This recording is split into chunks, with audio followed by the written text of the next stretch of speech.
Gaethje cutting. This is Lenny, and Oyan is coming direct from a large field in Athy, County Kildare. But it's not just any old field. It's 650 acres. It's 1,000 stands. It's 200,000 people. There's so much going on over 3 days. It's the National Ploughing Championship, so put on your flat caps, start your wellies, and let's go sucking some diesel.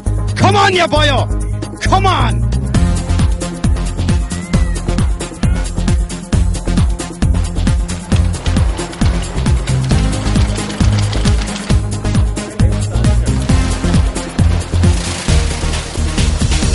Wicker man.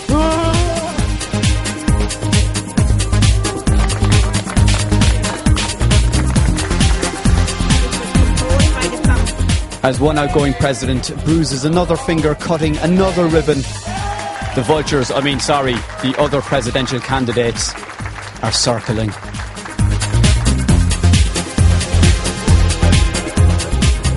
Come on, Jay. What's it for? It's for entertainment.ie. What's that?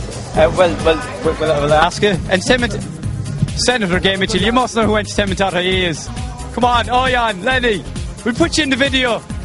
Good luck with the presidency. Hold on a second. I'll interview you. Who do you think is going to become president? I have no idea. Yeah, well, you should. Who's the real gay?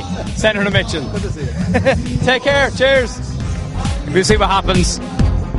Go! Okay, so Kev, you're the main man here for the pole climbing. Is it pole climbing or dancing that you wanted to get into? Or did you mix up the two of them? Well, actually, when I was first asked to get involved, I thought it was pole dancing myself. But no, it's pole climbing. It's actually an international sport. The climbers have to ascend 25 metres up these poles. And my involvement in it, apart from racing Tony Brady from Husqvarna, so I'm the managing director of Tree Care Island, and we set the whole thing up. So we felled the poles, felled the trees, and then got them in the ground.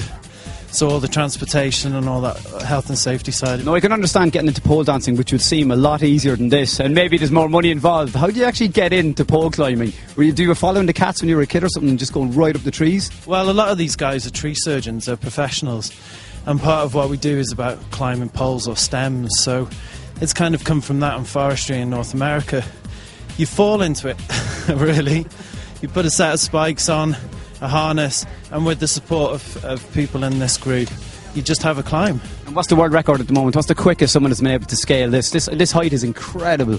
It is an incredible height, and believe it or not, the world record at the moment, unofficial now, is 9.07 seconds. I think we have an Irish win. Okay, enough of that. It's time to move on.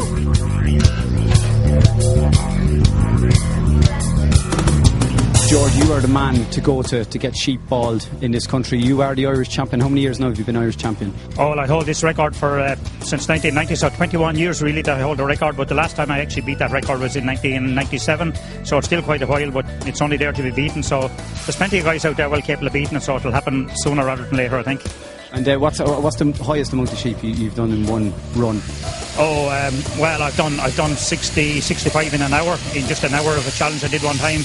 I had an accident in that and I was beaten by one sheep. And what's your skill in maintaining the sheep? Do you have a chat with them beforehand? Or you said, oh look, just don't go running off, will you? Or you have a nice cup of tea to sedate them? How does it work? So I speak something nice and simple in their ear and hope to sit down good. Anybody can practically shear a sheep, but it's the hold and the control of the sheep is the important thing. That's very, very important. And I've always thought to myself, do they actually get cold after you take them off? Do you have cardigans out the back for them to put on them? Do you know when you finish a marathon you put on a bit of foil?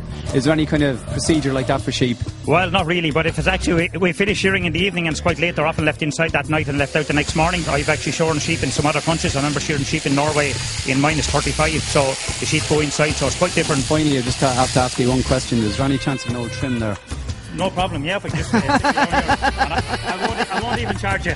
Be gentle, please. I'll be gentle. Good man yourself. Now it's time for me to have a go. What are you looking for, Dolly? Are you looking for highlights? Highlights here, yeah. Some highlights here, we'll see what happens. How tight will you go in there now? I want to know if I'm going to be able to get the jumper out of the end of this. Oh, definitely going to get a good jumper for you after this, yeah. Are you right there, Dolly? How are you? Okay, well done. All right. Come on, put your together there for Mark. Well done. That's the latest style now for 2011. Thanks a million, George. You want to come to the competition tomorrow? I'll do my best. Very good, well maybe done. a little bit more practice, maybe. Yeah, We'll see what happens. Get you some more practice later on. Mind yourself. Cheers, well done. Cheers. Thanks. That's it for our very first instalment of Eye On Down at the National Ploughing Championships. Stay tuned for our second video of farm-themed shenanigans coming very soon.